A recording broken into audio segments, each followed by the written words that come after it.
Meus irmãos, é um rico privilégio poder partilhar a palavra nessa manhã. Você que está conosco é muito bem-vindo. Você de casa também, há uma palavra reservada ao teu coração. E hoje eu quero pensar um pouco sobre o que é ser uma grande igreja.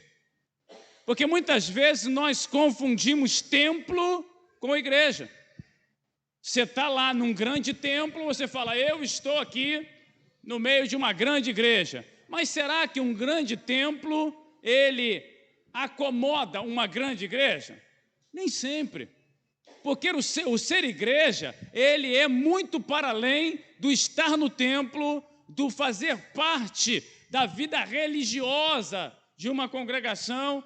Ser uma grande igreja é a gente entender efetivamente como Deus enxerga e avalia a sua igreja. Eu lembro da história de um jovem que se converteu e ele ficou feliz da vida, animado à beça, e convidou os amigos dele lá que já eram cristãos para conhecer a igreja dele. Falou, olha, eu estou congregando num lugar maravilhoso. E aí os caras ficaram empolgados, oh, que legal, a sua igreja, como é que é a sua igreja? É a maior de todas. É um lugar, sabe, tremendo. E os amigos, então, no domingo, se arrumaram, colocaram aquela roupa de domingo, não é? Porque a pessoa coloca a roupa de domingo, e foram para o templo. Quando chegaram lá, meu irmão, era um casebre, pequenininho, no meio do nada, meia dúzia de gato pingado. E aí os amigos, quando terminou o culto, questionaram, ô, meu filho, você deve estar com algum problema aí de metragem na tua mente, porque como é que funciona isso? Como é que esse lugar aqui é a maior igreja que você já viu? Falou, porque aqui a gente vive os valores efetivos da palavra. Nós não estamos aqui para fazer desfile de moda, para vir com roupa nova, nós estamos aqui para ser crente. E os colegas ficaram tipo aquele cachorro atropelado de raspão, já viu? Sem ter reação, sai gritando Caim e não tem o que dizer. É isso que acontece com a gente quando a gente não consegue entender os valores do reino dos céus. E hoje eu quero partilhar contigo o que é ser uma grande igreja. E eu desejo sim que sejamos, mas para que sejamos a gente precisa pensar em algumas coisas nessa manhã. Por favor, abra a sua Bíblia em Apocalipse, o último livro da Bíblia, você não terá dificuldade. Capítulo 2, a partir do verso 11. Desculpa, a partir do verso 8. Um amigo meu arregalou os olhos ali.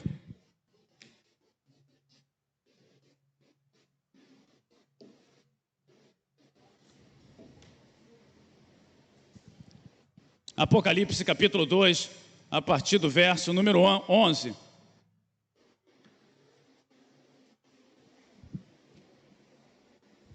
Diz assim, e ao anjo da igreja em Esmirna, escreve, isto diz o primeiro e o último, que foi morto e reviveu.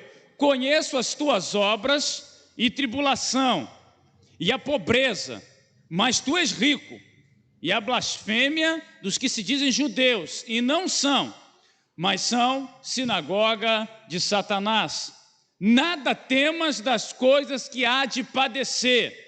Eis que o diabo lançará alguns de vós na prisão, para que sejais tentados, e tereis uma tribulação de 10 dias. Ser fiel até a morte, e dar-te-ei a coroa da vida.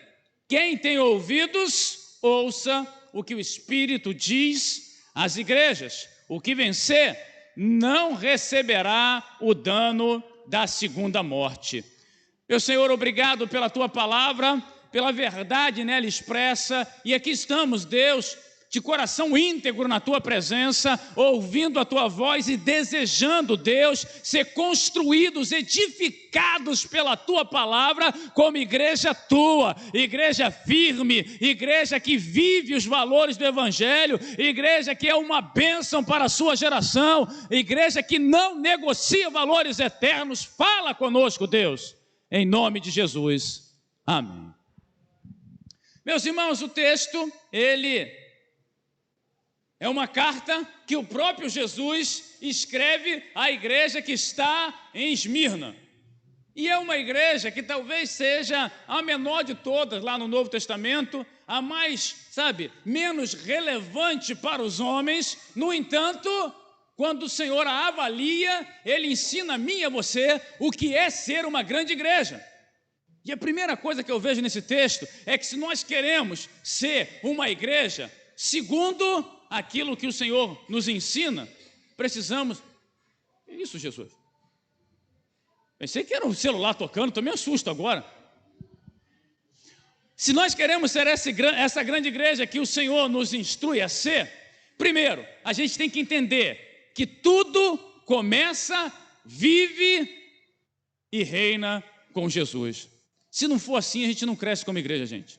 Tudo começa, existe e subsiste com Jesus. Olha o verso número 8. E ao anjo da igreja em Esmirna escreve isto. Isto diz o primeiro e último, que foi morto e reviveu. Jesus, ele deixa muito claro que a razão da igreja existir é porque ele existe. E a igreja nada mais é do que a parte visível desse Jesus que venceu a morte e hoje está à destra do Todo-Poderoso. A igreja, ela começa nele. A igreja subsiste nele. E a igreja reina com ele. Porque se não é assim, infelizmente, nós seremos mais um grupo religioso que se encontra regularmente, mas que não tem a chancela, o respaldo espiritual para representar Cristo na terra. Esse é o grande problema. Há muitos lugares onde tem muita gente, muito conforto, coisas maravilhosas, mas que não tem no céu o reconhecimento de igreja do Deus vivo. E a gente tem que pensar nisso, pessoal. Será que a nossa vida realmente começa em Cristo? Qual o valor de Cristo para mim e para você? Qual o valor do senhorio dele sobre nós? Ou será que é apenas uma nomenclatura que nós usamos diariamente, nos identificando diante do IBGE como cristão? Nós estamos para além disso, gente. Tudo começa nele. A minha vida começa nele, a minha família começa nele, o meu emprego começa nele, os meus sonhos começam nele, tudo nele. E a gente só consegue subsistir a esse mundo louco que a gente vive, a esse lugar, gente, que é uma máquina de moer profeta, porque nós estamos subsistindo nele. É dele que vem a nossa força, é nele que nós esperamos. A gente no dia a dia não tem perspectiva humana. A nossa convicção eterna e absoluta é que ele nos tem sustentado dia após dia. Segunda questão, e eu olho o resultado, gente, desse ser, iniciar nele, subsistir nele, reinar com ele, é que a obra que ele faz na vida da gente se completa. Mas eu fui em Itaboraí esses dias aí, resolver negócio de documento do carro, não porque eu acho Itaboraí um lugar maravilhoso, e não tenho nada contra Itaboraí, inclusive, visite Itaboraí. Aí, estou indo lá, e a primeira coisa que você vê quando você está entrando em Itaboraí, é um prédio enorme, inacabado, e tem um monte de coisa bonita em volta, mas o que teus olhos são atraídos para ver? Um prédio inacabado, todo pichado, todo, representando algo relativo ao abandono, porque a obra começou, se estruturou, mas não chegou ao fim. E quando as pessoas olham para a minha vida e para a sua vida, o que elas veem?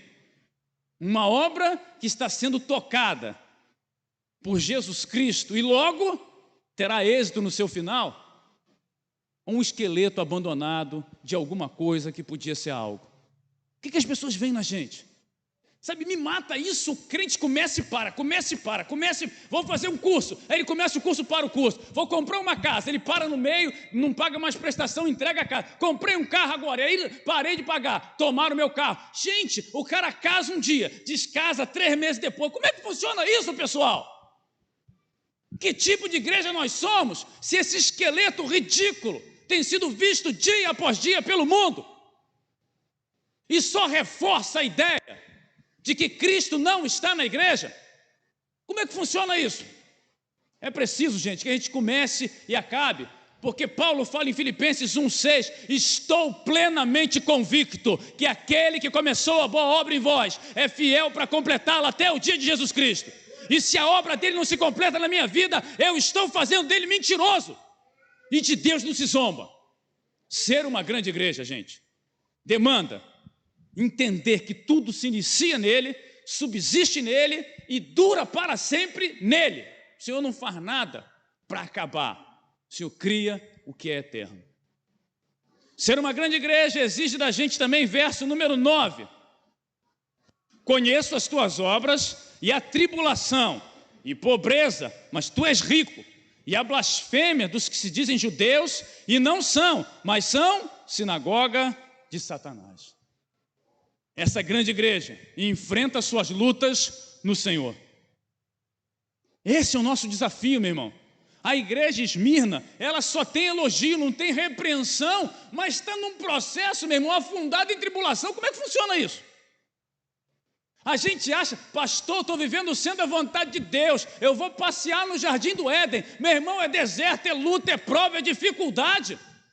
O dia a dia, por isso que eu iniciei o culto com Abacuque 3, porque ainda que a figueira não floresça, ainda que o produto da oliveira minta e no curral não haja gado, todavia eu me alegrarei no Senhor, exultarei no Deus da minha salvação. Porque se não é para ser igreja assim, enfrentando as lutas diante do Senhor, que tipo de crente eu sou, pessoal? Estou aborrecido hoje, vou para o shopping. Aí vai lá, gasta o que não tem, naquilo que não precisa, e depois fica todo endividado. Estou aborrecido hoje, vou pecar. Meu irmão, se você está aborrecido e vai pecar, você vai ter 2 problemas em vez de 1. Essa igreja, ela está nas mãos do Senhor, enfrentando a pobreza. O mundo olha para aquela igreja e fala: vocês são pobres, e Deus diz em Jesus: vocês são ricos. A gente tem que parar de sentir coitadinho. Você é rico, porque Deus, o Criador de todas as coisas, Ele está na tua vida. Para de se coitadizar. Poxa vida, oh, meu Deus do céu, coitadinho de mim. Fulano comprou não sei o quê, fulano tem não sei o quê. Você tem algo que dinheiro não compra: a salvação eterna em Jesus Cristo. Compreenda essa realidade. Ser uma grande igreja demanda da gente enfrentar o dia a dia, sabe, as lutas, como é que a gente precisa entender isso, que vai ter tribulação, vai ter luta, vai ter problema. Pastor, mas a minha vida é muito difícil. Qualquer um que estiver no CTI troca de vida com você agora, ainda te dá um dinheiro de volta ainda. Só que infelizmente nós assumimos aquela postura de não tem jeito, já era. Eu estava vendo esses dias aí uma luta de MMA. Meu irmão, o nego bateu no cara até não poder mais. Eu fiquei impressionado com a capacidade do cara de apanhar. Pô, parecia o Rock. O cara apanhou de tudo quanto é jeito. E olha que o cara que estava batendo nele era criativo, hein? De tudo quanto é maneira o cara bateu nele. No final, faltava 40 segundos. O cara imobilizou o outro e ganhou. Apanhou a luta toda e ganhou no final. Meu irmão, isso é igreja. O mundo vai bater na igreja mesmo. O mundo vai muitas vezes humilhar a gente, vai fazer chacota, vai rir da gente. O mundo gosta muito da gente na época de política. Esse monte de vagabundo aí, de PSOL, dessa turma aí que só sabe fazer coisa para estragar a igreja, a sociedade, quando chega na época de eleição, os caras vêm como? Oh, não, porque nós somos amigos da igreja. A igreja não precisa de amigo, não. A igreja precisa de Jesus Cristo. A gente tem que entender isso. Se eu quero ser uma grande igreja, eu preciso, em primeiro lugar, entender que tudo começa, subsiste e vive eternamente em Jesus Cristo. Segundo, eu preciso enfrentar as tribulações, as lutas nele. Terceiro, dá uma olhada aí no verso 10. Diz assim o verso 10: nada temas das coisas que hás de padecer. Eis que o diabo lançará alguns de vós na prisão, para que sejais tentados. E tereis uma tribulação de 10 dias. Ser fiel até a morte, e dar-te-ei a coroa da vida. Meu irmão, igreja grande é aquela que permanece fiel. É muito legal esse texto porque Jesus enviou uma carta. Você se imagina agora recebendo uma carta de Jesus? Jesus enviou uma carta para a igreja. Imagina a alegria para abrir a carta. Jesus mandou uma carta para mim, que legal. Opa, vamos lá, reúne todo mundo. E aí o Senhor fala para a turma lá: aí, bonitão, tenha medo do que você vai padecer, não. O diabo, ele vai lançar alguns de vocês na prisão, para que vocês sejam tentados. Eu fico imaginando a cara do pessoal, todo mundo animado. Porque, gente, você estar vivo é pelejar, é lutar contra o que o inimigo quer fazer, é lidar com situações adversas. O Senhor não esconde a verdade. Meus irmãos, vida espiritual não é playground, é campo de batalha.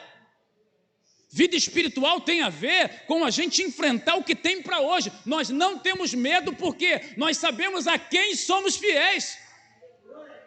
Há uma coroa reservada para a gente, meu irmão. O texto fala: ser fiel e te darei a coroa da vida. Nós seremos galardoados. Nós temos algo para a eternidade que ninguém pode roubar de nós. Nessa terra, eles podem roubar a terra, eles podem roubar a casa da gente, família da gente pode se perder. Nós podemos passar por muitas e variadas tribulações, mas ninguém pode tirar de nós aquilo que Cristo conquistou na cruz do Calvário. A salvação eterna. A coroa de glória que nos está reservada no céu.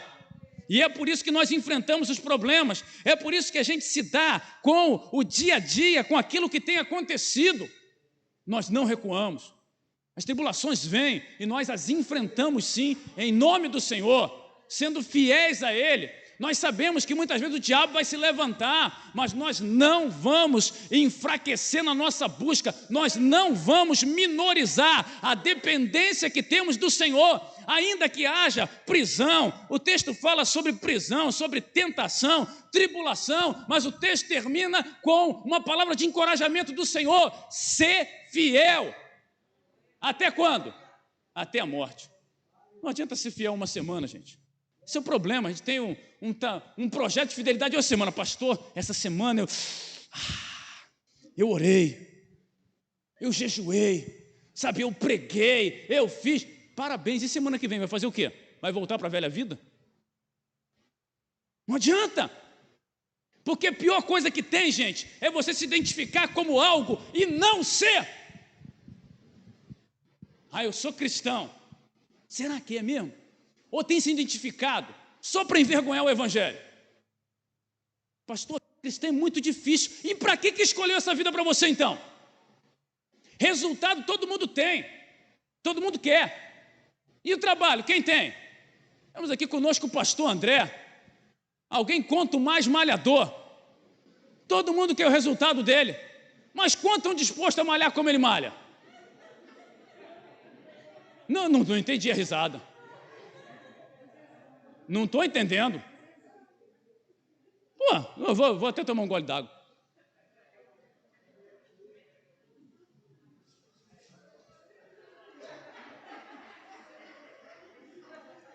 Não dá moral para bisonho, não.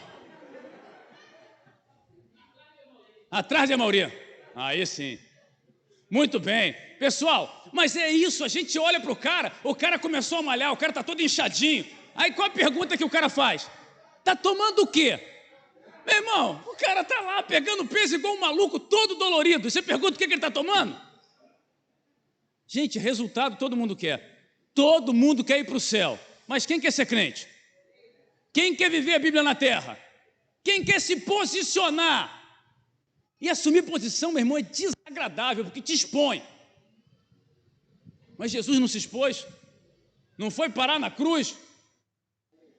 Se o meu Senhor, Ele foi crucificado, o que eu posso esperar desse mundo? Eu quero viver em prosperidade, eu quero nadar junto com os golfinhos, sem nenhuma analogia você, golfinho. Eu quero nadar com os golfinhos no Havaí.